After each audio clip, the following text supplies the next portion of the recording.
and to me, having gender dysphoria is kind of what makes you trans. I don't think transness should go beyond gender dysphoria, honestly. I do think that gender is kind of like a mesh on top of biological sex. You know, it's like we would be silly to not say that, right? Mm-hmm. Sure. But it's not always that people born into the biological sex will match the gender identity. So I mean, yeah, I guess I'm just trying to be as compassionate as possible. My concern is just that it seems like with the like explosion of numbers of people identifying as trans, that I feel like in the future there's going to be a massive wave of trans regret of people who were not actually trans, who did not actually have gender dysphoria, and didn't have the proper, I guess, medical gatekeeping of a doctor who was actually making sure that they have gender dysphoria to prevent false positives from slipping through. Oh, look, I heard a little something. Oh, hello. Hey, Hello. how's it going? Hey, I have no idea what I've never used Zoom before. I'm so sorry. No You problem. sound great. How's it going? Oh, thank you. First question, can you get your camera into Zoom? Oh, look, you got your camera into Zoom. Did I do it? You did it. You did. It's done. Okay. So I'm going to put my camera into Zoom too so you can see me as well. But it might take me a second to do that. So. Mm-hmm. You can bring her up on stream too. Yeah, let's do that. So can you read another super chat real quick while I No, I can't, Adam. figure out how to do that? Garo Sarah for $5 says Innuendo Studios in a strawman competition. When ContraPoint shows up, squid brain explosion emoji. Also, are you guys for free college or erase college debt? Please don't. Stardust, are you in favor of erasing college debt? Erasing college debt. Yes. I feel like I don't know enough about the issue to really have an opinion on it. When has that stopped anyone on the internet before? Okay. Do you have college debt? I think if you did, you might have an opinion. I do have college debt. Okay. So how about just erasing your college debt then? I mean, I would love that. Okay. But, I don't know if that works that way. So, welcome to politics. Uh-huh. Well, how about this? I'm in favor of them erasing your college debt, but nobody else's. That sounds great. Yeah. Wow. To answer Garo, I mean, I'm in favor of making state schools far more affordable, but I don't believe in erasing pre-existing college debts. I don't think that's fair to the people that paid off their debt already. So there you go. Cool. Controversial take. Anyway, Adam. I'm trying to get my camera into the thing. So can you read one more super chat? Well, I guess no, we can start, and so my picture will come up in a second. Stardust, we're trying to be super professional on the show here. So can you introduce yourself so people know who we're having a conversation with? Hi, I'm Stardust. Thanks for having me. I'm a Twitch/YouTube streamer, politics streamer, and I get into a lot of fights with people on the internet. So awesome. Yeah, that's fun. That is always fun. I actually, I was perusing through your tweets, and I brought one up just as like a conversation starter for us here. Oh, well, you've got which one? You got a tweet from today. It says, "Just a reminder to everyone to keep my fucking name out your dirty, disgusting ass mouth. I would literally rather die than let some basic ass bitch tell me who I can and can't talk to." Wow. So, yeah. Okay. So after this tweet, I gained an immense amount of respect for you. I want to be in your fan club. Does your audience have a fan base so I can join? Yeah. I think they're called the Stargazers or whatever. Oh, really? Nice. Yeah. First one to actually have someone. So, but Star Simps. You host a politics stream, I believe, on Twitch, correct? Yeah, I do. On Twitch, I stream daily on both Twitch and on YouTube. And I started off as a political streamer. So I do politics streams, and then I do a once a week panel show. So yeah. And I yell at everybody, but it is a debate panel show, so I think that's kind of Look, I figured what it is out. I can see expected. you now. Yeah. Oh, hello. Nice background. Thank you. Sitch, you're so quiet over there. I just like watching you stumble at him. So Well, okay, so yeah, tell I mean, us. you could do while I'm messing around while I'm messing around with the unfamiliar. camera. You I could know, actually Adam, be you're talking, an right? idiot. I'm unfamiliar with content, Stardust. I apologize. So tell me so I can prejudge you. Okay, where are you Oh. on the political spectrum? So I'm like a center left. Mhm.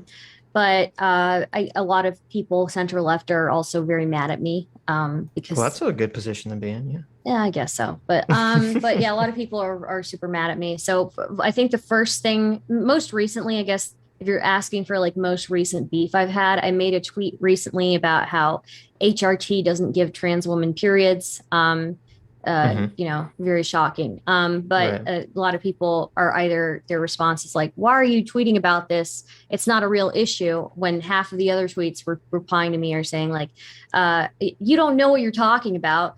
Periods only refer to like a cluster of symptoms or whatever, which is like also not true. And then so that was like from the other day. Then I've got like this endless dude who will not stop bothering me because he thinks that I talk to too many far right people. And they're going after a friend. So The I Nazi started. whisperer. That's flamenco, right? I told you about this, Sitch. So regarding the HRT periods thing, is this like people who are arguing about that, don't say that it's like a women's period or female period, say it's a person who has periods or something? Is that No, related to that? basically I made a tweet about like why are there some trans women who are so obsessed with with having a period when HRT doesn't give you periods, and I you didn't. don't need a period to be valid either. Right. It's not necessary to have one. There are plenty of cis women who don't have them.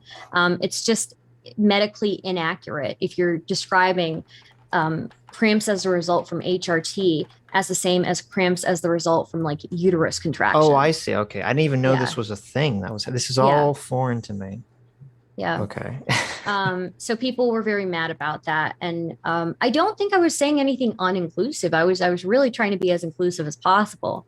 But now people are mad about that one. And then Endless is mad at me for talking for a bunch of different things, but basically is saying that I shouldn't be talking to as many far right people as I am. So yeah. How are they That's about describing it. far right people though? Because I notice sometimes people call people far right when they're just kind of milk toast conservative. Yeah. So with my friend Wick, he's a moderator in his community who is semi-conservative but isn't really like far right. And so that person had a problem with him having a moderator like that. I actually do talk to people who are like I did have an interview with Richard Spencer. Oh, really? Okay, so that is Yeah. far right. Yeah, so I do talk to some pretty far right people, but it's not like I'm telling anybody else to do what I'm doing. I'm just I'm not telling anybody else to put themselves in the same situations. I just think that to I want to be able to do the content that I'm going to do. I can't really explain fully like I'm just not into ostracizing people. I would rather talk to people and understand where they're coming from and their point of Mhm. view than ostracize people. So Are they mad that like you're just talking to them and understanding them as opposed to dunking on them or just even platforming them, even if even you're dunking on platforming them is them, bad? yeah, even platforming them. Mm. So yeah. There's the question of irresponsible platforming, which I don't necessarily fully understand. Do you have a take on what is irresponsible platforming? I think people are too sensitive about irresponsible platforming. There's plenty of things on television that are like irresponsible platforming. So, and then they still hold streamers to a different standard as far as that goes. Um, when I think about irresponsible platforming, I'm thinking about like somebody who's done like absolutely no streaming prior, jumping into like a call with somebody who is going to make them look really terrible. But even then, like you have to start somewhere. So I don't really buy this whole irresponsible platforming thing. I think I put a lot of work into the content that I do. Um, and I think people who claim that I'm irresponsibly platforming people aren't really looking at like the point of what I'm doing. So Do you use your platform for a certain goal? yeah, Like, I mean, I think my goal is to like humanize people, right? right, Humanize other people and humanize myself for other people, rather than relying on other people to have like a caricature of what I am. right. So that's pretty important to me. Humanizing people, I mean, it depends upon the person, obviously, for me, but Yeah. there are a lot of people who I think have really done nothing wrong that people, mischaracterize online to kind of put them in the "you're a bad person and we shouldn't talk to you" box. So that really Yeah. offends me. Like we cover Jordan Peterson a lot. We've done a bunch of Jordan Peterson videos, and Mhm. I mean, people mischaracterize Jordan Peterson all the time. And even someone like Destiny, who I'd consider to be kind of, obviously drifting more towards a centrist position, he still mischaracterizes Jordan Peterson as like this Bible thumping Christian, pickup artist or something. And I'm Mhm. like, I mean, I was interested in Jordan Peterson over his ideas about truth. I don't know if you ever saw the first Sam Harris discussion that they had where they argued over truth for, I think, like 2 hours.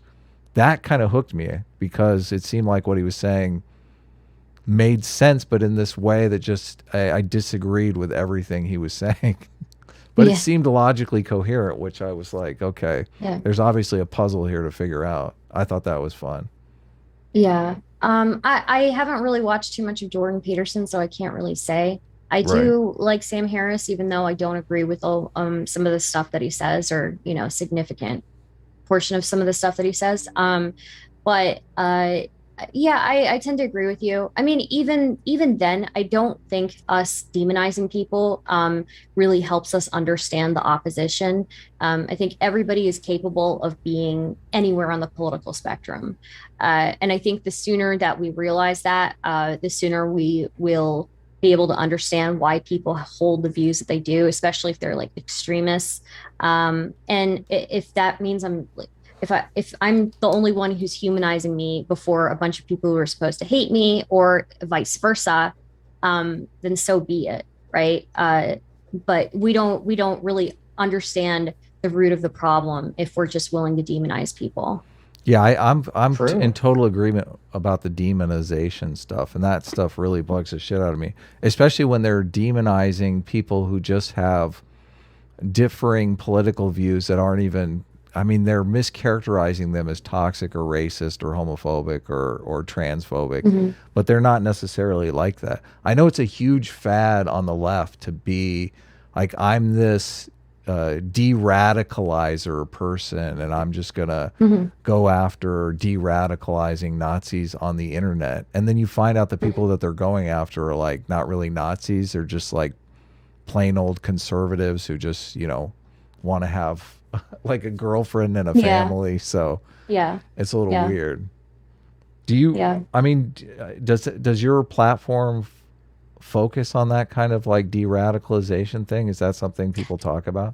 Um, I mean, that's not really like my goal. Like, my goal has, again, it's just down to getting people to understand each other and even engage in conversation with each other. What So yeah. what made you And interested in also, that? I don't know. I started off like on the internet kind of like arguing with like fundamentalist like old Muslim men actually on YouTube actually. And so I would be arguing with these dudes who are significantly more socially conservative than me, and some of them were like would be very backwards. I remember even having to argue with somebody about like FGM. And so So when people tell me that I shouldn't be talking to people like Richard Spencer, or talking to like anybody who's like radically on the right or even on the left, it's like at this point I feel like I feel like I've talked to some pretty radical people. And even then, you grow up, majority of the world is like bigoted. Majority of the world like isn't like accepting of trans people. Majority of Hmm. the world is a little bit racist, if not more. So I just don't see how useful it is if we're like choosing to not engage with people just because they don't hold these beliefs that we hold. It just seems kind of like you're hiding yourself, or you're like, just kind of shutting yourself out from the world. Yeah, I So mean, you're yeah, definitely weakening yourself, and that's. I mean, I yeah, think what you said is a really good point because like the majority of the world, doesn't accept trans people. The majority of the world is bigoted. I mean, you're you're talking to someone who's in favor of yeah, FGM, which is like pretty, very yeah, extreme, and yet in a lot of these online spaces, it's like if you have a moderate or even like a center left position, you get shunned as being a transphobe in a lot of communities or bigoted or anything that is just tiny bit, goes away from adhering to the narrative completely, hmm, gets you basically ostracized or yeah, attacked. When yeah, I mean, if that's the case, you're going to find yourself in a situation where you have no allies because the majority of the world doesn't agree with you whatsoever. hmm, hmm. Do you have a conception of left and right? If you're talking about, are you talking about talking across the political spectrum? It seems like you are. I guess it's kind of hard now, given how other people on the left um, seem to categorize people. Uh, Hmm.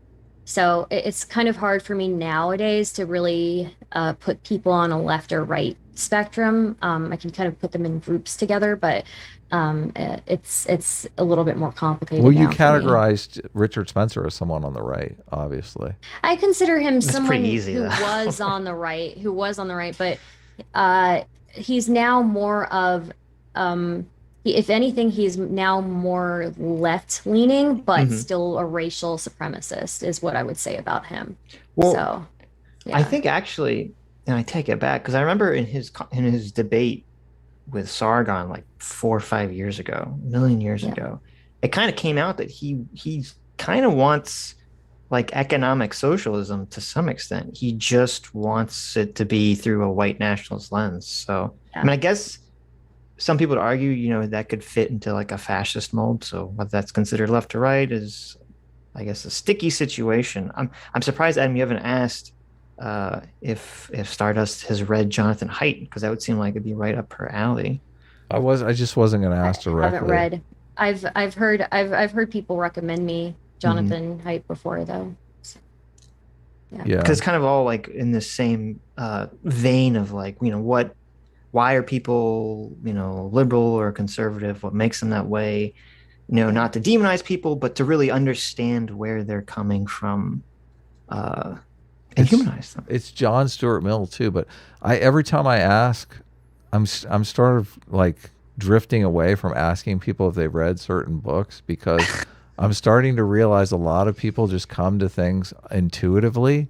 And Yes. while I like to read and read a lot, I think some people just they get it like at a gut level, which I don't have that luxury. I have to I know you're an someone idiot. has to So. explain it to me. So, No, but I mean it's the same like when we first started talking, I hadn't read Jonathan Haidt or anything like that. And I had come to a lot of the same conclusions that you got from reading his stuff intuitively, but then reading his stuff, really yeah, helps gives you a way to articulate it. clarify, Yeah. right, and articulate, the thoughts and everything. So I mean So I would highly recommend his book, The Righteous Mind. yeah, but But Okay, you I'll don't check have it to out. read Yeah. anything. You just like you no, can you figure it have to out. read this. Just be like Destiny. Have everyone just bring you information from elsewhere on the Uh, internet. well, I mean, I do like to do some reading, but it's like I've limited time. So I think Hmm. right now I was visiting that, I was going to start reading that Dr. Deborah So, since she's been kind of controversial recently. Yeah. Hmm. Uh, yeah, I was going to read that. It was a book on gender, I think. You read that, didn't you, Adam? CT read it, and we were gonna try to get her on the show. We covered her video of the debate she had with Vaush. So, Mhm. and Yeah. I mean, it was interesting that she did that debate with Vaush. I think it was a mistake, basically, for her to do that. But Yeah. do you have an opinion on that? On the I Vaush didn't Deborah watch So it. thing? Oh, you didn't? I Okay. didn't watch it. What? So, what um, topics do you cover on your live stream? Generally, I just kind of pay attention to current topics and then usually social issues. So obviously, like there's the January 6th stuff going on right now. Hmm. And then there's right now I've been very irritated with the whole HRT causing periods thing has been very irritating for me just because it's just like it's inaccurate. Yeah. It's scientifically inaccurate. Um, I always advocate for like more understanding and compassion. But there's no reason for us to be making like giving making turfs out to be like super reasonable. You know, there's no reason for that to be happening. And I think when we're deluding ourselves and saying that like HRT causes the same things that like a biological woman's period does, it like we're really deluding ourselves. So Right. Objective truth matters. We can be yeah, understanding of people and not be dicks to people, but still understand that there's something called objectivity and a reality yeah, out there that we can measure and talk yeah, about. Um, yeah, it seemed like, well, part of the controversy right now is, I don't know if you've talked about it, is the, Kink at Pride discourse, which starts every June, and the drag yeah, queen, all the stuff for the drag queens and the yeah. kids, is that, is any of that going on? Yeah, so we have discussed some of that. I do think that historically we haven't done a great job of not exposing kids to like sexualization, Hmm. but that still doesn't mean that I am okay with kids being around sexualized drag queens and doing like you know burlesque shows and stuff like that. I don't think that it's really appropriate. I think there are adult only spaces for a reason. Um, so yeah, I mean that's generally my stance on it. Yeah, Yeah, I Yeah. agree. Yeah. Yeah. I mean, we watched I forget their name. There was a drag queen who was talking about how, for years, the LGBT community has been fighting off the stereotype of being labeled, pedophiles yeah, and groomers. And then the fact that there are some, but the fact that everyone can't just say, listen, don't bring your kids around to like drag burlesque shows, essentially. Like it's just feeding into that stereotype, and it's so annoying because it seems like such an easy thing to denounce. And I don't know, it's hard to tell. I don't know if it's just people reacting because they view anytime it's like a viewed as an attack by the right, people on the left just reflexively defend it, or if there are actually are weirdos in that crowd that are like, no, we have to expose children to all this sexual stuff, and there's no such thing as childhood innocence and all this other stuff, and it all kind of gets muddled together in a very gross and confusing way. yeah. I Yeah, I mean, again, like, I'm not a huge fan of the fact that, young girls are kind of like taught to start viewing their bodies in a very sexual way from a very young age. I think we've kind of deluded ourselves in that, like, nobody pays attention to that for sure. Hmm. It makes no sense to me why why I don't know. Just like again, TikTok is a great example. There are like a bunch of 15-year-old girls who realize like dancing in a bikini gets some good attention on that Hmm. platform, and then they're incentivized more to again dress in a bikini and dance. So yeah, like we have an issue already with it. I just don't think we need to be exacerbating the issue by exposing young children to what seems to be inherently a sexual performance Well, such as it's drag. it's Yeah. weird because I didn't really think about it until you said this just now. Like Yeah. in 2012, you had like Anita Sarkeesian, and she was very much on the sex negative side of the feminist spectrum. And it feels like now it's like it was weird. It was like, oh, don't have girls being wearing sexy outfits or anything like that. This is, sexualizing women. It's taking away their agency. But now it feels like as long as it's done through a lens that's considered queer, Mhm. like suddenly all the objectification transforms into becoming empowering. And then that seems like that has bled over into kind of what you're saying, where you even have like, non-queer uh, identifying individuals who just, you have a 15-year-old who's sexualizing herself, and people are like, yeah, you go, girl. And it's just strange how quickly, I guess, that shift I occurred. think that's always existed, honestly. I think it, Mm-hmm. I mean, I think we like growing up, you would look at like 17 magazine and they would have like sex tips in there, or they Sure, would have sure. like, yeah, it's not anything new. I just think you're right. There is an added lens now of like through a queer lens that if we put it through a queer lens, then it's somehow okay if it's even younger and Yeah, involving yeah. children of all genders rather Right. than just women. So. Mm-hmm. Yeah, I mean, yeah, it's not new. It's interesting that like politically how things, it was like kind of like the woke at first in 2012 was like, oh, don't sexualize women, and now it seems like it's gone very much off in the other direction in terms of, Yeah, I don't female really know how empowerment. to feel about that. Like, I don't know that I'm like anti-sexualization of Hmm. women. I'm just like anti um teaching young girls to start doing that really early, I guess. Yes, right. So, No, I yeah. agree completely.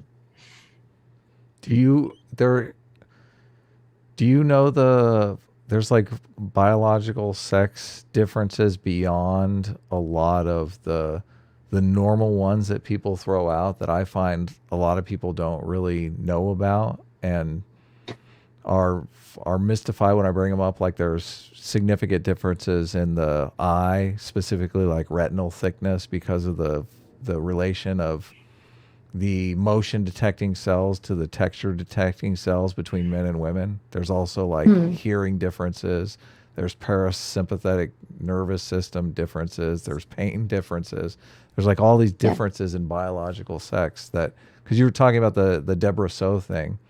And I don't Yeah. know, I haven't read her book, so I don't know if she goes into that stuff. I've only read the beginning of it, so I can't really say. But I do think that there's something like I can't say that everything is socialization. I think that's like the new thing that everybody says that the Hmm. Yes. differences between the genders are socialization. I don't think that's accurate. Some significant portion of it is socialization. I'll agree with that. But there is some portion of it that is also just inherent biological difference. And I think we can acknowledge that and still be accepting of trans people, right? We can Yeah. acknowledge Sure. that and still, yeah, and still be accepting of transgender individuals. But to like, it's again one of those things like, why would you ignore that, really? Yeah, well, I Yeah. mean, to me, this comes up with the whole conversation about like the trans women are women conversation, because it feels to me sort of like a defund the police situation where I read someone saying trans women are women as saying that there's no categorical difference between a cis woman and a trans woman. That's how I interpret that statement. And I don't understand like why we need that statement. I mean, people, you can accept trans people, but still adhere that there is obviously a difference between a trans person and a cis person. Yeah, I mean, I don't really see the trans woman or woman statement as that per se. I guess that I never really thought about it like that. I do agree with you though. Yeah, we can acknowledge that there are differences. It comes down again to like the whole idea of like trans women who are very fascinated with having a period or very fixated on having a period. And it's like a period is literally defined as like a part of menstruation. It's part of Right, having a uterus and ovaries. right. Um, there's no reason for us to be describing a medical phenomena as something that it's not. Right, and that kind of bleeds into exactly this Yeah. idea that there are not everyone obviously, but there are some people, especially terminally online people, who are trying to kind of act like there is no, everything's a social construct. A trans woman can't have a period. A trans woman and a woman, a cis woman, there's no real difference between the two. And this is Yeah. just it's this is going to cause such a backlash. I mean, it already is causing such a backlash as it is. And I don't think it's going to serve the trans community whatsoever. If they keep going down, if the trans activists online keep going down this pathway. Yeah. Well, what I'm concerned about is that like historically there's like the issue of kind of sidelining like women's health issues, and there being like less attention given to like biological women's health You and turf. research. No, no, just no, I'm not a turf. Just that research is tends to be like there it's not as well funded even when Yes, we yes. talk about like researching women's health, things like that. So I I don't want there to be like a double whammy effect of like of now we've got sidelining from multiple Hmm. areas, right? When we're already like working so hard to like get women's health to be researched adequately. And I again I'm all for being inclusive of trans women, and I'm all for you know, also giving trans women their own, like they need, you know, research into their own medical stuff too. I just don't want to like water down what the meaning of like a period is really when when we know like very well what it is, right? So Yeah, yeah. we were talking about this a while ago, Adam. Was it? It was it was some pain medicine, wasn't it? Like Tylenol or Yeah, Aleve or they're something. Like, developing two yeah, different because part pain of the problem medicines. is that when they were first creating a lot of medicines, they kind of were approaching it with this kind of blank slate gender view, which is wrong. And so they were only testing a lot of the pain medicines on men and assuming that they would work exactly the same way as they would work on women. And oh, right. The reason that they would test a lot of medicines on men was because they're like, well, women get periods and it complements, you know, it complicates our research. And so they were doing all this Yeah, medical testing on men, ironically, assuming because of menstruation. right, because of menstruation. And so, you know, they were just assuming that it would have the same effect on women. And then it turns out like, nope, it doesn't. And actually, you do need to actually focus on specifically testing the stuff on women and Do, maybe doing specific medicine for women. Stardust, do you have an idea like what's going on with the trans phenomenon? Do you like how do you conceptualize that? Uh, It's a very broad question. Well, yeah, no, I'm a little, I'm curious, and you know, yeah. obviously, if you don't want to talk about this, I guess do you do debates or are you just like a Essentially moderator? argues with people online. Yeah, Okay. I debate people sometimes. Well, Yeah, I've seen I some do of your debate people streams, but I've only ever significantly. seen you as a Yeah. moderator between other people arguing. So I haven't Yeah. really Oh, seen okay. you jump in and like, I do debates. For some reason my panels seem to take off, or like clips from my panels seem to take off more. But I Mhm. do engage in debates. right. So You got I to get in don't there and really slap debate. people around. Then you'll Oh get a yeah. viral clip. Yeah. Well, I do occasionally. Sometimes I mean, it's just hard to do when you're moderating. Yeah. But Sure. I yeah, do it. I do I yell don't at care if I'm people. the moderator. I just jump The right world's in. best moderator over here. I do. I put up a thing that says world's best moderator, and then I start asking Yeah. pointed questions. I think Yeah. the title allows me to get away with it. But I don't so think so. I'm on the trans thing. I mean, I'm trying to ask generally because I mean, Uh-huh. there's a lot of different ways you can conceptualize transness. I think a popular way that people conceptualize it is I am like I have the brain of a male, but I'm in a woman's body, or I have the brain of a female and I'm in a man's body. I think that's a way a lot of people conceptualize it. Do you conceptualize it that way or another way? Um, I don't know that I conceptualize it that way. I would say I kind of more think of it that I try to look at it more like philosophically, I guess. Like Okay. there's something inherently inside of Hmm. you that you think is like either male or female or somewhere in between. And You think it's for biological? I don't know. I think I mean I think it's I don't know if it's biological. I know it's like inherently in people. That's all I really know. Well, I And mean, unless you're talking about like, you know, God is instilling a masculine or no, feminine vibe in them, no. I guess it would have to be biological, Yeah, right? If it's I guess it inherent. would have to be. Yeah, I guess so. Or genetic or whatever. But Yeah. yeah, I tend to think that there's like inherently like some idea of what gender you are inside Hmm. of you. And that can be a spectrum. You can be like more on the feminine or masculine side. But I think kind of the way that I kind of view trans people is that they were born as a certain sex, but that inherent feeling inside of them doesn't line up with the Right. sex that they were born into. Mm-hmm. So that's why they have to go through therapy and other things to make it match that inherent feeling that they have. There's two different perceptions though that I have of this. One is like you are expressing your authentic self, exactly like you're saying. Like there's some authentic self inside of them, and gender is a big component of that authentic self. And it would be obviously if it's a mismatch with your actual physical sex. But there's also the idea of these people that have gender dysphoria, that they feel physical pain at certain aspects of their biological sex that are uncomfortable and cause them distress. And I think those things, I don't necessarily think there's like a 1-for-1 matchup there, because obviously, some people want to become a doctor, some people want to become a lawyer, some people want to become an artist or a filmmaker. Like these are all aspects of expressing your authentic self that's in there that has nothing to do with gender.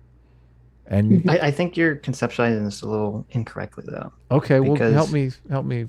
Well, like, so we don't have yet, okay, we don't have like the magic brain scan machine where, the doctor says, oh, you have the male brain and the female body, See, they, but they don't, they can't measure that yet. This is why I brought up the eye thickness thing. Why are they measuring the brain? Why not go for one of the simpler things to measure? Right. I don't know. Like if someone has gender dysphoria, I don't know if their eye thickness, if their thickness of their eyes is going to be matching, the opposite sex. Wouldn't you I have like? no clue. Wouldn't you like to know the I would like to retinal know. thickness of every Right. single transgender person? Because it'd be such an I'm easy thing to look at. skeptical.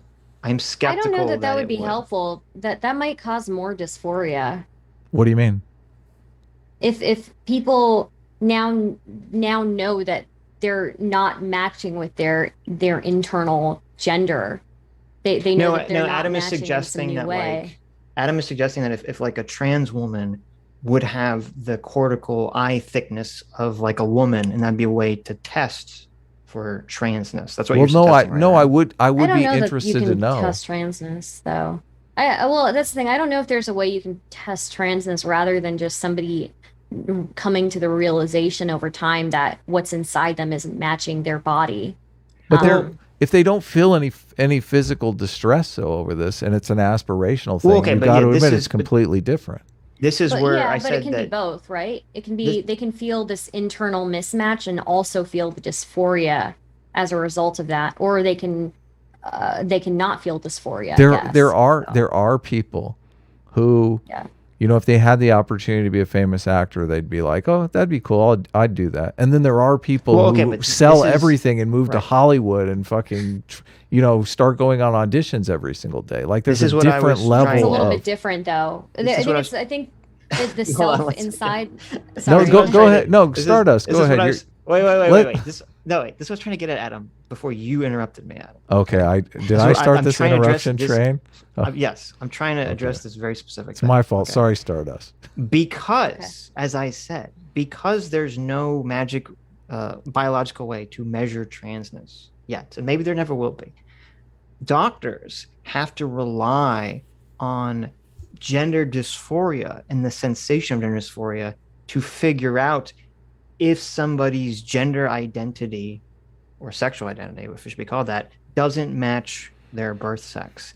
The gender dysphoria is the way for doctors to figure that out. Specifically, Adam. There's already a study, though. I heard people talking about it where they've done brain scans on transgender people and find out that they have the brain pattern that matches their gender identity more than their physical. So it appears people are already going in the direction of wrong brain, a different brain, a different style of thinking. Right. But this is why I'm coming from the perspective where I say I don't think that people without gender dysphoria should be classified as trans, because I don't think they really are trans then. I think, no one is or not no one. Most people are not stereotypes. You know, not most men are not going to like match every masculine trait, and most women aren't going to match every feminine Except for trait. me, of course. But Except go for you, ahead. of course. Continue. Obviously, you're the paragon of masculinity. Of course. Thank you. But so, and to me, having gender dysphoria is kind of what makes you trans. I don't think transness should go beyond gender dysphoria, honestly, unless you have the brain scans, Adam, and that turns out to be a 100% accurate thing. So it sounds like you have a different opinion, Stardust. I do.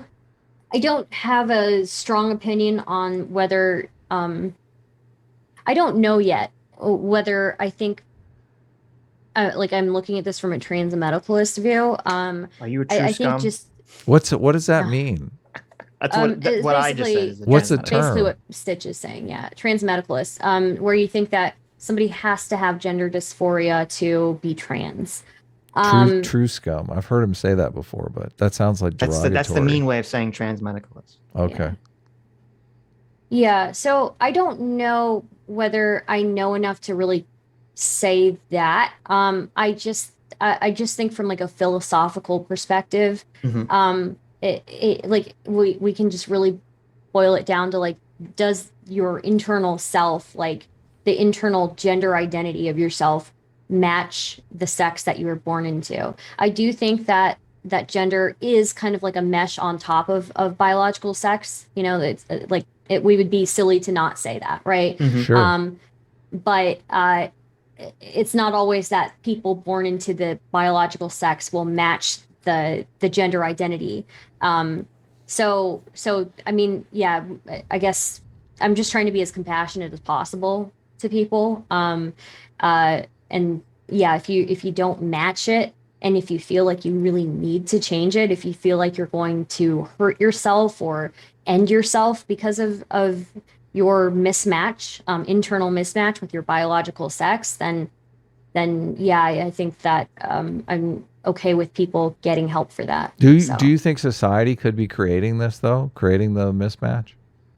it could be. I do think that I do see, like, especially with like non-binary people, sometimes I see women who or people who were women who didn't fit in exactly into the stereotype of a woman, feeling like that they need to be like non-binary to feel comfortable. Whereas I'd rather just like, I think there can be masculine women. I think you can have masculine traits as a woman, and I think that can be okay. Um, so I could definitely see that. I think it's a little bit of both. Sure, there could be like some societal like thing going on where we feel like we need to be something to experience something from that. Like it's the same thing with transracial people, right? Like people think that they can't experience another culture's thing unless they are that race or they're appropriating it. And I don't Right. really follow that. I think appropriation is based. But yeah, so I could definitely see that being an issue. So yeah. Well, I'm laughing at J-Max super chat. what did J-Mac say? I don't know if we should read it. It's J-Mac, Is it $50. offensive? Thanks so much. yeah, it Send is it. a little J-Mac. bit. Yeah. Read it. Says, can we abolish gender already so I can go into the same locker as all the purdy ladies at my local spa? Come on, people. Oh. Yeah. Well, I mean, I guess my concern is, I mean, yeah, I'm in favor of people with gender dysphoria seeking getting transition treatments and things of that nature. My concern is just that it seems like with the like explosion of numbers of people identifying as trans, that I feel like in the future there's going to be a massive wave of trans regret of people who were not actually trans, who did not actually have gender dysphoria, and didn't have the proper, I guess, medical gatekeeping of a doctor who was actually making sure that they have gender dysphoria to prevent false positives from slipping through. Yeah. I definitely could see that being an issue. What if they only socially transition though, and they don't? Well, then it doesn't matter because then Yeah. Okay. it's if I mean I don't if someone social transitions, it's it's reversible. Like it doesn't, that's fine. So you're Yeah. in favor of people being able to socially transition. For You just sure. don't want them to have I medical care. procedures. Well, not if they don't need to. Right. I mean, I think that's part of the danger is that it seems like right now there's this very big push for everything regarding trans treatment has to be a affirmative care model where, you just whatever, when someone comes into your office, if you're a psychologist or psychiatrist and they think they have gender dysphoria because they read up on it on, an internet forum somewhere, that you just have to say, yep, yep, yep, yep, you do. I mean, that was kind of what was weird. We read that law that they passed in Canada, the anti-conversion therapy law, which was so broad it could almost be like if someone comes into your office and says they have gender dysphoria, and you try to actually figure out if they do or not, like under Canadian law, that could almost be considered, conversion therapy if you think that they don't actually have gender dysphoria, they have some other issue. I want to make it clear, JMax super chat was 100% sarcastic. Stardust. He does. Well, I'm not. He's please. happily married, and he's not looking to. I'm not crash disturbed the by Wii it. spot. Why did I look disturbed? A little I bit. swear I'm fine. No, I'm just thinking. Yeah, I think when it comes to these things, like the ultimate decision needs to be like between a patient and their doctor, Mhm. and anything that like takes away from that is probably not good. I'm a very pro health person. Yeah, I don't like Um, the Texas laws. Pretty crazy too. yeah, They wanted to abolish all transition treatment for minors. yeah, that's not good either. Yeah, Yeah. it should be up to the doctor and the patient and Right. the decision they come to together. The only problem is Um, if the doctors or the medical community become captured by a political fervor, Which they and have. I think, I mean, that's yeah, already it had happened. to some extent. Yeah. I think it definitely might seen be it a little so. bit harder to do that than you'd think. I I, don't know. yeah, I feel like it might be a little bit harder. Like I could see that happening with like other medical professionals, but Hmm. doctors are pretty notorious for like being um very blunt and not good at like Well, sugarcoating things at it, all. I think So, you're right, but yeah. the issue would be it seems like a lot of psychiatrists or psychologists, I guess, who might fit that role, they're Mhm. not like specializing in, gender dysphoria, or, they're not working at like a transgender clinic. So it's almost like the kinds of doctors that might actually, what I would consider, do their job properly, are sort of being sorted out to having like a more generalized practice where there's a bunch of clinics that will pop up, which will have mostly affirmative care doctors will just kind of check boxes. I think what's more of an issue than that would be if you just want to I think what would be more likely to be an issue would be Hmm. that there's so many patients and not enough time that doctors would be rushed to go through patients as quickly as possible. I think that's Yeah, more that's likely, and possible then the too. additional paperwork is that goes on top of that. There are Hmm. more issues with like the actual healthcare system that would probably be detrimental towards like trans patients or potentially like people who would detransition later, then I would say it would be a political thing. I think doctors are way too restricted by paperwork and by like in going through hoops with insurance companies Sure. than to even be worried about the political um, nature of a certain topic. I Well, guess I that's what I mean, would worry. I agree that, I talked to plenty of doctors who are very Yeah. hate insurance and all that stuff. So I mean, I agree with all that. I do think the political stuff has an effect, and I do think that doctors are affected because financially they're affected too, because of the financial motivation. Not everyone's obviously this way, but there's a financial motivation to, if you prescribe someone hormones, if you do these treatments, like these are very expensive. So it's kind of like if you talk to a surgeon, about anything, they're always going to suggest surgery kind of situation. And it might not be political, it might not be nefarious. Just people who specialize in areas tend to look at everything through that lens. And people have to be careful about that when it comes to transition stuff.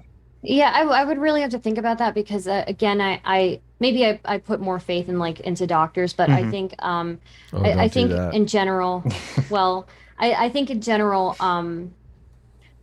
I think if you already have too many patients, and we have a shortage of doctors, we do have a shortage of doctors, and we have a Mm. shortage of nurses, and now we've got like all of these mid-level types of jobs being made within the healthcare industry. We've got like a different issue going on even than like doctors worrying about whether they should prescribe something because it'll make them more money. They've just there's not enough doctors. Like, I think yeah, just too many patients and too much paperwork. A lot of doctors end up spending like tons of hours after their office hours are finished doing paperwork, doing notes. So these are things that I would be more concerned about, honestly. Do you have a Than family member who's a medical professional? I'm friends with a few medical professionals, Okay. and Hmm. I previously worked in like Oh, the cool. medical professional Right. as It sounds like well. you have a lot of Yeah. experience, firsthand experience with this. So, Just a little bit, yeah. mhm. So, So, um, do you, before we move on from the trans stuff, do you have a take on I guess they banned Leah Thomas, a trans swimmer, from competing in some, yeah. is that like, do you have an opinion or? I'm not really sure, honestly, because I was talking with some friends about this, but apparently, like an example of a sport where women outperform men is like shooting, right? But nobody's really, Really? yeah, but nobody's really I had made no a idea. huge, yeah, nobody's made a huge deal out of that. So if we have like, I told you, Sitch, weapons, the great equalizer. Do you in professional shooting, is it mixed gender or is it separated? they separated it because women were outperforming men. This Um, is like this is Wow, like I the had no left idea. wing talking points That's very interesting. on on this topic. There was Hmm. so like a yeah, giant thread on this. Yeah. I wasn't even aware of it until recently. So I don't really even know. I don't know that I have. Like again, it's really boring, but I don't know that I have a stance on it. Like I definitely That's can okay. see. Yeah, No, I you have can the definitely. right stance. Like I Yeah, don't know enough yeah, about it to take a position. yeah, I like that. yeah. I No, this is do. the internet. You have to say, listen, Too I many don't people are know, but like, I have a I'm let strong me take a opinion. pen. Yeah. I don't know jack shit about this, but let me tell you everything you need to know about it. I mean, I do think that there are inherent biological differences between men and well, Hmm. I'm a feminist, but I still think that there are like biological differences between men and women, and for us to like ignore that is completely stupid, right? Like Yeah. that in most scenarios, men are a little bit stronger than women. In most scenarios, men are a little bit bigger than women. Like I think these are things that like you know, we should just acknowledge. Sometimes like sexism in those areas is okay, but yeah, I don't know if I have anything beyond that as far as like the trans issues. So Yeah. yeah, I think retinal thickness is a good place to look around.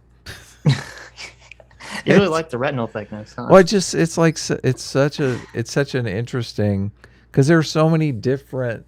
Well, women have better color receptors and men have better motion receptors. There's this So idea I don't, going around that people talk about, you yeah, know, all biological sex is your genitals, and it's yeah, ridiculous. It's completely yeah, ridiculous. It's like it's your brain, it's your eyes, it's your ears, it's your nervous system, your pain it's how you receptors. develop. It's like, yeah, sure. totally. Yeah, Yes. I yeah. mean, I feel like knowing those things is better. well, it's weird because it's like an anti-evolution argument because obviously animals, evolved. Animals used to not have sexes. There used to just be, uh, they would, and hermaphroditic, I guess, or they would just split themselves. And obviously, if evolution, if we evolved to have different sexes, there was some purpose for it. There's some Yeah. usefulness to it. Giant Mhm. usefulness.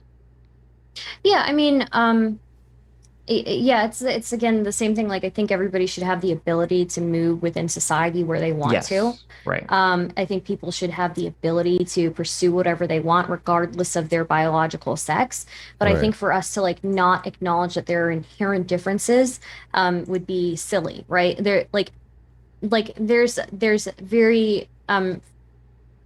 There's very distinct differences in like what are issues for men and issues for women for that reason. So I just think I think people I think moving past like what is a biological reality is kind of like, if anything, hurting us as far as like equal rights go. So, yeah, Yeah, I mean, I um, agree completely. Like, yeah, we should never be building prescriptive moral systems based on like biology. That generally leads us to bad yeah. places.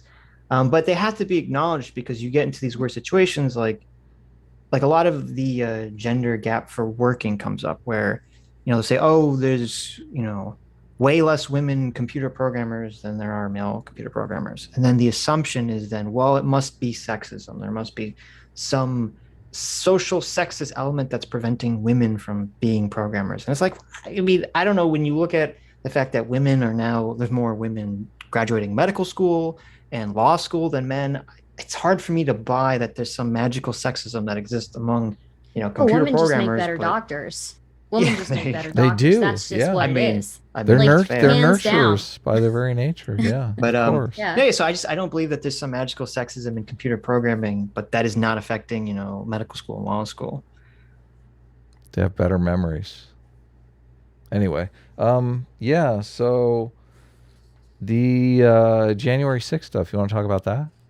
You're watching the January 6th hearings? Yeah, I haven't caught up on the most recent I thing only that saw happened part of it today. today because it was Yeah. like before the stream, but I've watched Yeah. everything up until now. And I mean, we had a Sunday stream a couple weeks back, and Destiny was on, and we argued about the phone call that I believe Trump made to the Georgia governor.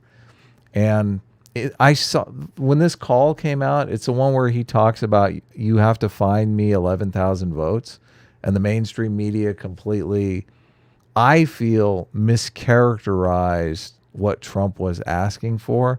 If you listen to the longer context of the call, it's like an hour and 6 minute call or whatever. Trump is basically laying out a case, a farcical case, that there was all this fraud and abuse during the election, and he wanted him to look into this fraud and abuse. And I believe they did actually look into all of the claims that he was making. But I think the mainstream media mischaracterized that call as him like trying to, strong arm the Georgia governor into like faking votes or something like that, which is kind of a misperception issue. But the It can January be 6th both stuff those is, things, though. yeah, I'm interested to see how that plays out, because it's one of the like evidentiary pillars that they are holding up in these hearings. There is, I mean, the stuff about him pressuring Trump and the coming up. You I mean get Pence? or Pence, yeah, Trump pressuring Pence, and also there was like some attorney, Eastman, I think is his name. Is that right? Yeah, Who John Yeah. Eastman. John Eastman, who he like, I guess Trump wanted. I don't know if Trump wanted him to come up with a legal theory or he just threw it out there and Trump grabbed onto it, but this farcical legal theory that was floating around. I know a lot of people are still hanging their hat on that legal theory being legit, which I don't think it is in any way, That shape, or Pence form. could throw out the Yeah, votes. that Pence Legal could just theory, throw yeah. out the. Right. Do you? Well, I and mean, go ahead. it's well, listening, because I've listened to all of it except I listened to half of today's before we started Right. streaming. I listen to half a days It's too. Yeah. I don't think it's going to be persuasive to pro-Trump people. I do think it's very persuasive to anti-Trump people and very persuasive to people Moderates. who are kind of neutral about the Yeah. thing. It makes Trump look really fucking horrible, Mm. which I think is warranted in this case, because basically, assuming that what is being portrayed is accurate, What? it's Hold on, just to be clear, the legal theory makes him look horrible, or calling the Georgia no governor? the entire no his behavior trying to get Pence to throw out the votes. Right. Okay. Essentially. Yeah. Yeah, I Yes. think that Because made him look really bad. Yeah. right. Because basically the way it's looking like is that you have Trump's legal team is saying this is bullshit. We couldn't find evidence of fraud and there's no legal justification for this. And you have Bill Barr saying, we looked into this, we looked into the claims, all these claims are bullshit, and there's no legal justification for this. And so Trump basically turns to this one random guy, John Eastman, to justify this, when even they brought forward that John Eastman didn't believe it himself. I know. That he like a month earlier was saying that there's no legal justification for this, and then at the time he told one of Trump's lawyers that if this went to Supreme Court, they would end up losing 9-0. 9-0, like, yeah, exactly. So he knew it was think that bullshit. Eastman, the emails between Eastman and Pence's like staff, I think those were really damning. Those made him look really bad. Well, and asking Trump for a pardon also kind of made him look very And then bad. there's also the clip of Ivanka saying she talked to General Attorney Barr and saying that she believed him when he said that there was no election fraud. Right. And then Trump tweeting on Truth Social like a day later saying Ivanka Trump doesn't know anything about this. She was not involved in investigating this. And okay, like right. I don't know. It just doesn't look good to me. Well, it seemed like people at the time, this is what is striking me as really bad too, is that when this was all going on, people were assuming, oh, Donald Trump's the president. So if he's saying that there's fraud, he has like access to information that the general public doesn't have access to. He has the inside scoop on something.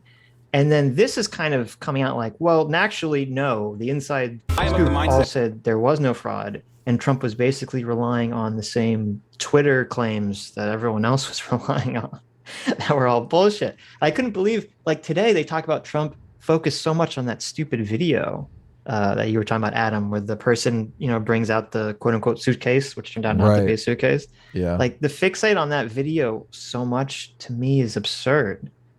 Like, I mean, when I saw that video, I thought that just is probably just another box of ballots. But yeah, if you look closely at it, you can see that it's a ballot box. I mean, I thought it was a suitcase at first too, but after, I was primed to think that. But this is what annoys me about the situation is that all these people in Trump's administration that are telling him that the claims are not, there's no merit to these claims, basically. These are not Democrats. These are all Republicans. These are all people that voted for Trump. These are all people that work for Trump. These are all people that are appointed into these positions by Trump. And yet it's like as soon as they come out against anything that he wants to hear, he basically throws them under the bus. And then very partisan people will just take whatever Trump says as gospel and say, oh, I knew Bill Barr was, a rhino from the beginning. Yeah, which Bill Barr, that dude was ready to, I mean, excuse my language, but he was ready to suck Trump dick. Like he was ready at any moment to get on his knees and start sucking dick. And the fact that he was like, oh no, I don't see any evidence of fraud here. Like, I don't think there's fraud. I think that probably says a lot. Even Bolton, who's like a very staunch Republican, was just like kind of baffled at like the Trump administration. So I mean, I don't even know. Yeah, I think like I'm glad that Barr like sucks government dick more than he sucks Trump dick, but like. Yeah. Well, I think. Yeah. Well, Barr famously, he preempted the Mueller report to kind of make Trump look better before the results came out. So the idea that he's some partisan hack against Trump is absurd. And we are really, and I don't know, I don't think I appreciated this at the time it was happening. And I guess, I'm falling prey to to how well put together the persuasion, I guess, of the January 6th hearing is. But I didn't realize like how fucked up that whole situation was and how lucky and fortunate we were that so many people, so many Republicans in position of power had such strong beliefs in our institutions and in our traditions over partisanship and basically told Trump to fuck off. All these state Republican politicians were like, we're not throwing out the votes, like fuck off. This is crazy. The thing is though, the incentives are really for Pence to not go along with Trump because obviously Pence wants to run for president someday, and if Trump, I don't agree with this at all. You don't think Pence would completely run for president? No, Pence doesn't stand a chance of running for president, especially after this. What do you mean? Why? Well, I mean, hold on a second. Why do you think Pence? Well, first, because the majority of the Republican Party still supports Trump strongly and does not like Pence because Pence didn't start a fucking civil war. Do you think Pence doing what Trump says isn't throwing his political future away? Only if they lose. So you think Pence going along with Trump and making Trump, putting Trump into office for a second term is a good idea for Pence? That would be a slick move for his political career. I do not think. I know that we're very big on electorate theory here. Okay. Mm-hmm. I do not think that Pence's decision on that had anything to do with what he thought was the best thing to do politically. I completely disagree. Okay. I completely I think disagree. because they talked about this on January 6th. They had the guy testify. He talked to his lawyers. They said, this is not viable. This is not a legal thing to do. That figures into why it would be bad for his political career. Yeah, but I don't buy it. First of all, I don't think you can kind of draw what's clearly better for his political career. Because, say he throws out the votes. Say he throws out the votes like he did. That's not going to help his political career because the majority of the Republicans still support Trump. And so they don't like that Pence did that. But if he had gone along with it, and say he tried to start this constitutional fucking crisis, maybe spark a fucking civil war, if it failed, then yeah, that would be bad for his political career. The only thing that would be good for his political career is if he went along with it and it succeeded. Even if it succeeded, it would be bad for his political career because it would spark a constitutional crisis. It would mark the downfall of the fucking America. I agree. So I don't know how willing he would be to even go along with it, given that like the rioters outside were like talking about hanging Pence, right? Like even if he did kind of go along with Trump's plans, I don't know how much that would serve him. Yeah, he'd look like a fucking coward, wouldn't he? Well, no, he looked like a coward either way. The reason that the people were saying hang my Pence and all this other stuff was because Pence made it very clear to Trump far before January 6th that he wasn't going to do this. And so I'm saying, hypothetically, what if he had never made it clear to Trump? What if he always told Trump he was going to go through with it? Then he wouldn't have that animosity of the mob against him. Well, they would hail him as a hero.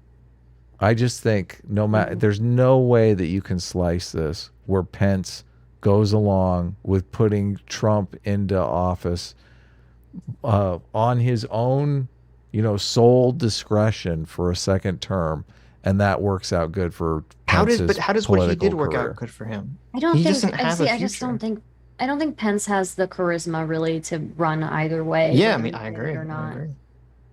I don't think Pence thinks he's going to be president, and I don't think that was part of the motivation at all. Anyway. Okay. I mean, I think you Pence, think he's going to run in this next election? They're probably already running polls on his electability.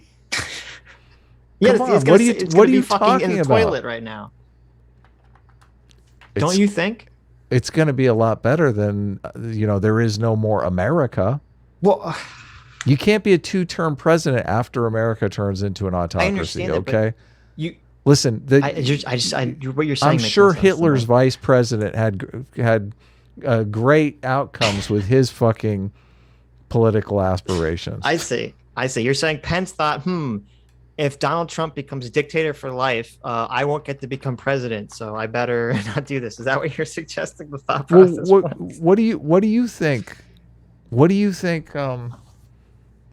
went into Pence's calculation? Do you think so? This is really weird to me. Now you're talking like Pence is some sort of god who just is like God. I don't think, yeah. What? I'm gonna do what's right. Do you think that no politician ever makes any decision based on Washington morality? Post 2 hours ago analysis? Does Mike Pence still have a chance in 2024? What did they say? From 2 hours ago on the Washington Post. Nah, what did they say? Pence would never run for president. I'm sorry, Stardust. I'm being a bad host. I'm beating up on my co-host who are right in front of you. It's all good. You're just fucking wrong, Adam. You're just so completely wrong about this. New York Times 1 day ago, Pence navigates a possible White House run and a fraught political moment. What the fuck? The reason why Pence is stoked about the January 6th hearings is because it's making Pence look good for 2024. To people who aren't going to vote if for you Republicans. don't think Pence is going to be in the Republican, this is ridiculous. If you don't think Pence is going to be in the Republican primary, you're smoking quack, man. You're fucking you're completely if he is, out he's of going it. to not stand a chance in hell. Okay, there's only one. They're look pushing right the here, Florida guy, right? May 23rd, DeSantis, yeah. May 23rd. Pence tiptoeing away from Trump, laying groundwork for a 2024 run. Here's the only New way, York Adam. Times. Here's the only way Pence could stand USA a chance. Today. Pence says he could run for president in 2024, even if I'm laughing at your political analysis. No. You're completely I didn't wrong. realize you were born Adam, yesterday, Sitch. Adam, you're completely wrong. But let me make your argument effectively. Okay. Oh, you're making a shitty argument. I can make your argument better. I'm making my argument Let me make the very argument better effectively. for you. Listen, this argument. Let me do it for you. Let me do this you this argument service. began with your position being, do you this service. Pence doesn't have aspirations to run for president. Pence could me- never run for president. Let me Pence help would never you, Adam. think of running for I help president. you. Let me do you this solid. Okay, this is what you should say to me. You should say, Sitch, Mike Pence. Oh, please please teach me, Sitch. I need your tutelage here. Let me explain to you, okay, your opinion, or how you should have argued this. You say Mike Pence doesn't know the future. Okay, maybe he thought that he was going to not throw out the votes, and that what Trump was asking for would be seen as so crazy, so absurd, that the entire Republican Party, especially after the January 6th riots, would denounce Trump, and Trump would fall out of favor. And then Pence would be hailed as a hero. And everyone would say, oh, Pence saved us from falling into tyranny. And he thought he could then become president. Okay. You could have said that. Maybe he thought that was going to happen, but that didn't happen. Nothing like that even remotely fucking happened. The opposite of that happened. What I wasn't really paying attention because I was reading about Pence's. That's fine. I was reading about Pence's current speaking tour that is fueling rumors of his 2024 run. Well, when Pence runs and gets 5% of the vote, then is it possible to do another $500 bet on whether or not Pence is going to be in that Iowa primary? Because I feel like I'm not going to bet on that. I will bet you that he doesn't fucking do shit in the election. Stardust, do you think Pence is going to run for president? You know what? I think you've changed my mind, Adam. I think there's a possibility he might. It wasn't me. Yeah. It was my co-host mental retardation that changed your mind. Just be honest. No. Okay. Well, look, I whether he runs or not, I'm not sure he has the charisma to win. Well, I didn't say anything about winning. It's delusional to think he's going to win. I said he's going to run. Okay. Fair enough. But he is. You got to admit, the January 6th hearings do make him look like the savior of the universe. He does. He looks like the dude behind the scenes who just barely kept us from falling off the edge. You know. Yeah. So that it's definitely, but that really is something that I think would win over people who are not on the same party as him. Thank you. Yeah. Yes, exactly. Listen, you're smoking crack here. You're right. You're Hunter biting it up. Okay, Stardust. You're exactly correct. Okay, all the MAGA people, they're going to vote for Joe Biden. They're not going to if they're going to vote for Ron. They're going to vote for DeSantis. Okay. Well, wait a second here. If Pence wins the primary and the choice is between Pence, this is a fucking fantasy. He's not going to win the primary. Listen, he has to win against DeSantis first, and I don't know if that's going to happen. I'm highlighting the argument that you're making. You're making the argument that the MAGA people are not going to vote for whoever the Republican nominee is. No one made that argument. That's a for him to, man. But he has to win the Republican nominee first, right? He's not going to win against DeSantis. Yes. Okay. There's no way, unless you don't think so? Crazy. No, I don't think so. Well, we're looking at a President Biden right now, which if you asked me in 2019 if that would be a possibility, I would have laughed in your face. But stranger things have happened, and it's so obvious to me that Pence is running for president. As soon as here's how Pence wins the Republican primary. When all the other Republican candidates are on an airplane flying to the debate, it crashes and they die. except for Mike Pence, Dude, who was driving in a bus because he didn't want to be next to women. So, I am going to laugh so hard at your hubris if Mike Pence becomes a Republican nominee, because listen, these people nominated Mitt fucking Romney. These people nominated Mitt fucking Romney. Okay, you want to make a $500 bet right fucking now about whether Mike Pence will win the Republican nomination? No, listen. Put your money where your mouth. I would not have that kind of hubris. Yes. I'm chastising you for your hubris. Okay. Wait a minute. You don't get to chastise anyone for your hubris when you're fucking mind reading Mike Pence's motivations over here. This is what started this entire conversation. Dude, you said you don't Pence have didn't all throw out the you votes have to, because he wants to be president. So don't give me the ego. I am not your hubris. I am not mind reading anyone. I am reading the New York Times. I'm reading USA Today. I'm reading MSNBC.com. I'm reading Axios. I'm reading Newsweek. I'm reading The Independent. I'm reading New York Mag. This is so fucking blatantly obvious. The New York Times said that the reason Mike Pence didn't throw out the votes like Donald Trump said was because he was running for president. We got to get Stardust back into this conversation. We're being super rude here, okay? No, it's fine. I don't know what my thought on this is anymore. So yeah, we love to argue about politics, and obviously, presidential politics is a big, like, people like to contemplate the future. Yeah. So I'm with you. So it sounds like, are you going to be supporting Biden in the next election or DeSantis? Biden. Okay. I'm riding with Biden. Do you think Biden's actually going to run again? Because I don't. Yeah, why not? Biden is running again.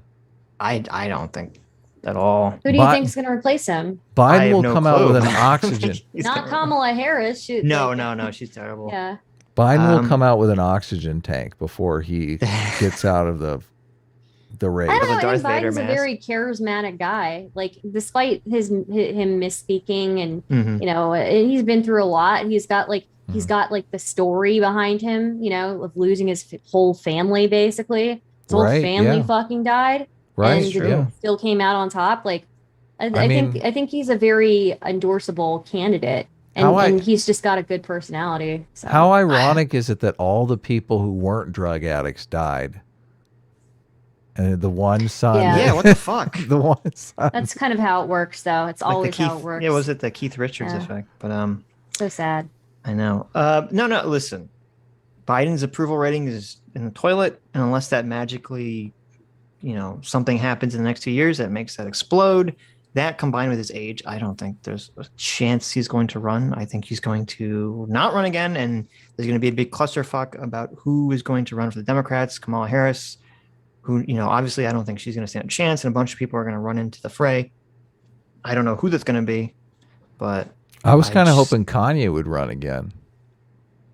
I think Cory Booker might try to be the super I would rather have Kim Kardashian than Kanye as a politician. Really? I would vote for Kim. Yeah. Kim seems cool. No, I think Kim is a much more capable politician than Kanye. Yeah. Yes. Well, it's a very low bar. She knows what she's doing. I think I don't know. I think she's pretty smart. So. Okay. Yeah.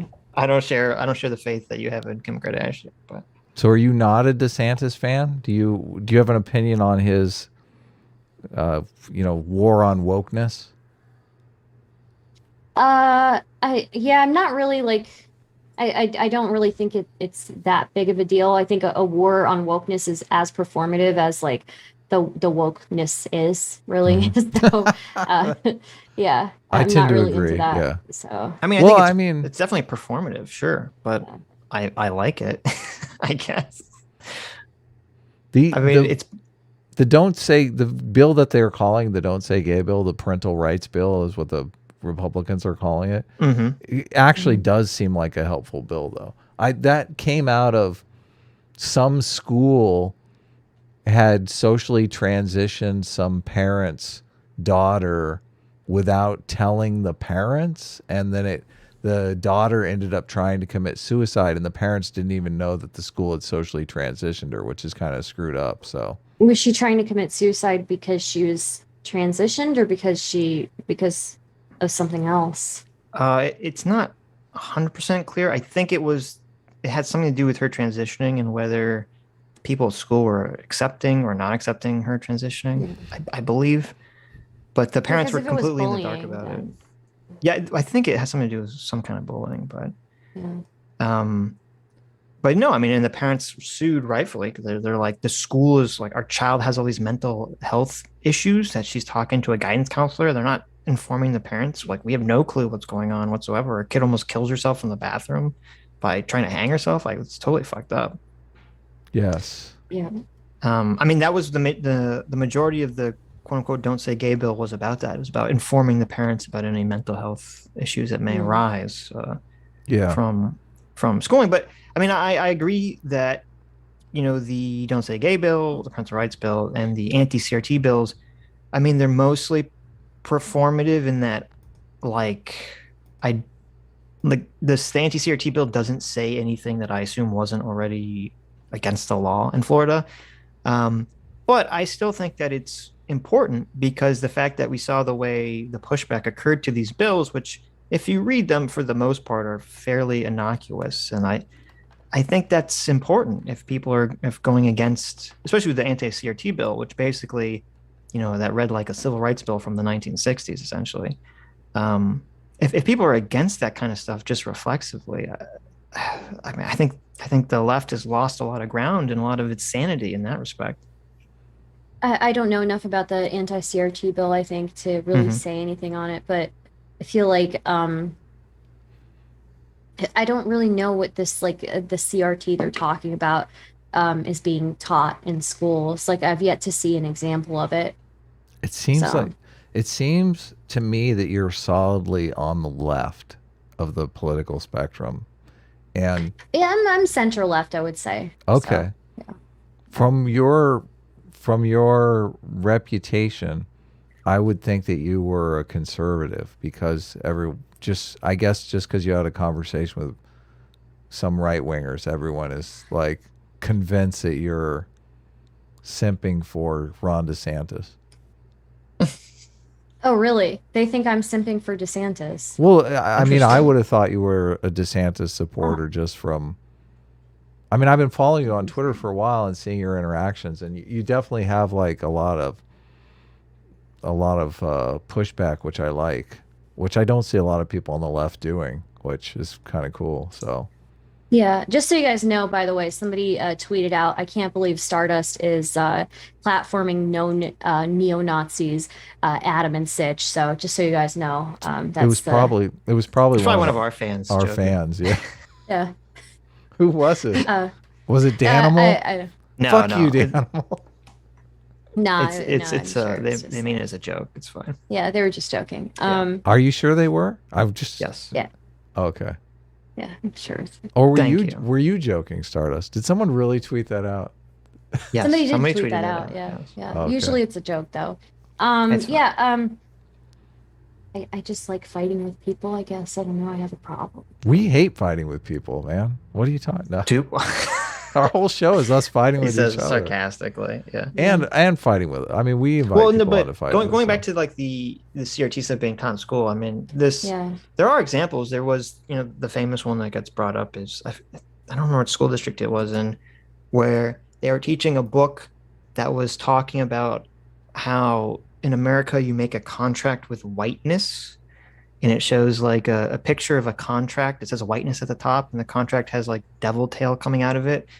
And it's like, by agreeing to whiteness, you can steal property and resources from non-white people, and blah blah blah blah blah blah blah. This is basically saying renounce whiteness, renounce whiteness. So to Yeah, me, that's a little bit weird. Yeah. yeah, like, it's the thing that's annoying to me is it's like public school should be fairly mostly uncontroversial, and it should be something where most people agree uh, on what's being taught, beyond obviously objective truths being taught.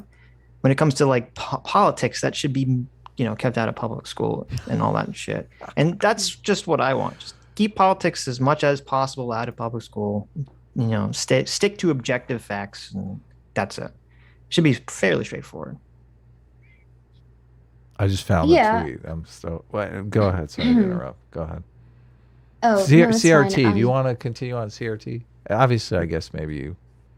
Do you have a strong Yeah, I opinion mean, on CRT? I'm not somebody who thinks that like we need to be teaching, like I'm very against teaching people that like that white people are the devil or whatever that, like whatever that was implying. But I wouldn't want that being taught about anybody. But I guess if we're talking about maybe like generational differences that people experience as a result of like maybe being, black versus being white, right? I think we can like acknowledge that like generational wealth that is not the same, and like and it's going to be harder for like people within a certain community to get ahead. I don't think those things are CRT though. I think that's just history. Sure. So Well, I think there's a subtle difference, which is I have no problem. I mean, obviously, in America, our education should talk about slavery.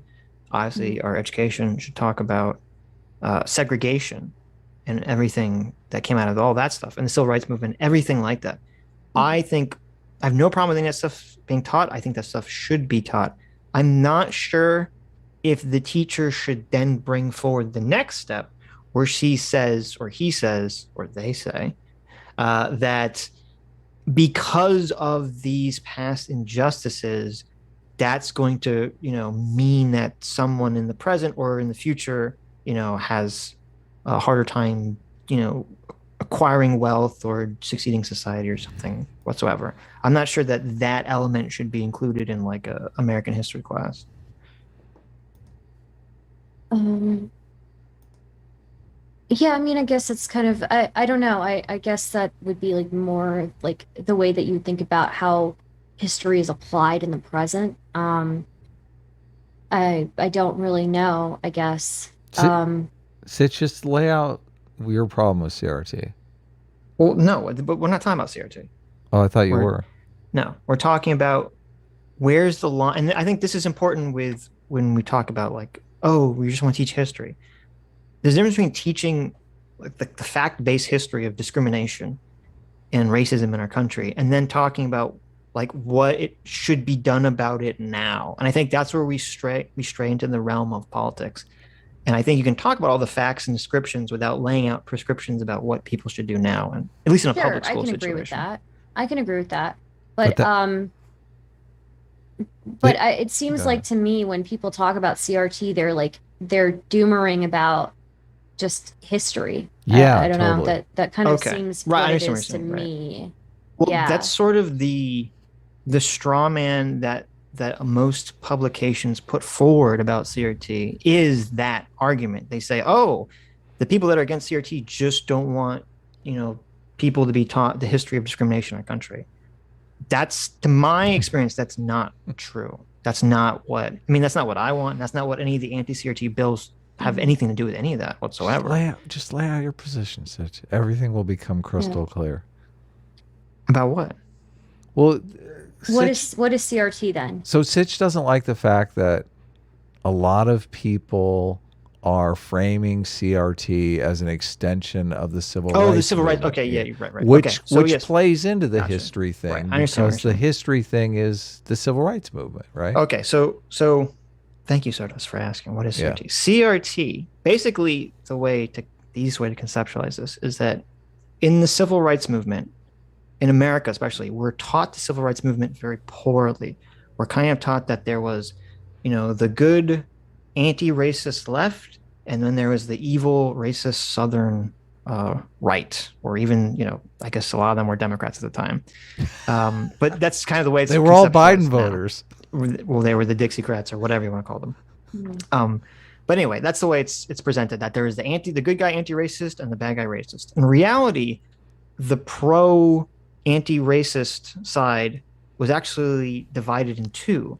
There was Martin Luther King Jr., who sort of headed up the liberal conception of civil rights, who said that he believed equality for blacks could be achieved under our current legal framework, and that we should still live in a liberal society that's goal is to reach some colorblind, utopia. This is why, his famous speech, I want my children to not be judged by the color of their skin, is kind of the go-to thing that people think of in civil rights, because that was kind of the embodiment of the liberal message. We need to expand liberal individual rights to encompass Black people. Essentially, that was MLK's position, and that was the liberal position for the civil rights movement. There was, however, another faction, which was the more radical leftist faction, which was people like Stokely Carmichael, Malcolm X, or early Malcolm X, the Black Panthers, Black nationalists, Black Power, Black separatist movements. And they said, fuck America, fuck liberalism, fuck individual rights. We want to have a separate space completely devoid of white people. That's the only way we can achieve what we want to achieve. And we think that we can only achieve this basically by usually some kind of form of, socialism or Marxism, essentially. But obviously, they ended up losing the civil rights movement because no one talks about them anymore. We just talk about MLK and sort of the liberals. And what CRT is, pretty explicitly, if you read the literature on it, is that they want to go back to that radical leftist strain from the civil rights movement that believed in Black separatism and Black nationalism, that was anti-assimilation. And they want to go back to that. They want to enter that in the discourse, because CRT basically says, hey, it's been 50, 60 years since the civil rights movement. Things are still bad for Black people. Therefore, that means that the liberals were wrong and that we can't achieve equality under, this liberal conception of individual rights.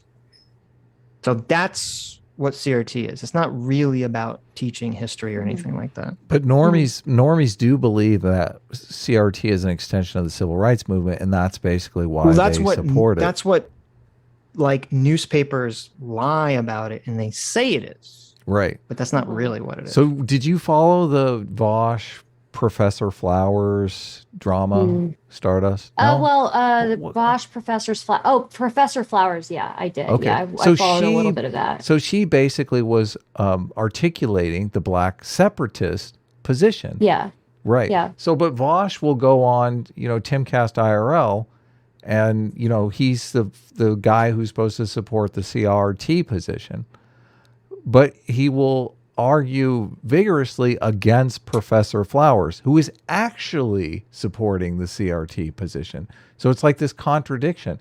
Vaush goes on to Timcast IRL, and he's giving the fake, the misinformation narrative about CRT, that it's just an extension of the civil rights movement. But really, it's the Professor Flowers of the world that are articulating that, the true CRT. I thought she was just a land back activist, Professor Flowers. But she's like a Black separatist. Well, she was, but I don't think she was a Black separatist. She was just like saying it was okay for people to be Black separatists, I think was her position. Or she was saying it wasn't racist to be a Black separatist, which I disagree with. I think to be any racial separatist. I might disagree with that one. Yeah, I think to be racial separatist by definition makes you racist. But yeah, you have to be a little bit. Right. Well, maybe not. I mean, if you think that genders deserve their own spaces, right? Maybe that doesn't necessarily mean that you're sexist, right? Well, there's a difference. It depends what the spaces are, I guess, and the reason for it. Right? I would say the difference between Black men and white men is far less than the difference between men and women. That's true. I would agree with that. I would heavily agree with that. Yeah, there's way less difference between races than there are between the sexes. Yeah. Yes. So. Because of this whole sexual reproduction thing. Yeah. Millions of years of evolution and the retinal thickness. Retinal thickness. Don't forget the retinal thickness. So. Yes. Most important part. Well, we've been talking for close to an hour and a half, so we never really talked about how long you were going to stay, or whether you can stay as long as you want. Do you want me to leave? Are you kicking me out? No, I won't. Chat, you heard it here first. They're kicking me out. I actually was going to ask you if you could stick around till the end of the stream. I think we're going to stream till like about 9 p.m. So that's about 5 hours away from now. Oh, okay. Where I don't know if I can stay for 5 hours. Are you allowed to? Are you allowed to say where you? Do people know where you are? Or? I'm in Southern California, area. So okay, cool. Yeah. Sitch gives me a hard time because I've never been to DC, and I know, it's crazy. Yeah. DC's great. Yeah. And I'm big It's into great, yeah. politics, so I did live in New York Yeah. for a while, so that was kind of cool. Fucking artists. Yeah. Your hippie artist friends. I lived in Manhattan too. None of this Hoboken shit. Okay. Hi, you just listened to a clip from the Sitch and Adams show. If you like what you heard, you can listen to our live show right here on this channel on Sunday, starting at 1 p.m. Pacific, 4 p.m. Eastern. And if you want, you can super chat us. We read $20 and up super chats on the show and then do a follow-up stream on the following Tuesday where we read the rest of the unread super chats and interact with fans of the show. Subscribe to this channel right here to listen to the live show or to listen to more of our awesome clips.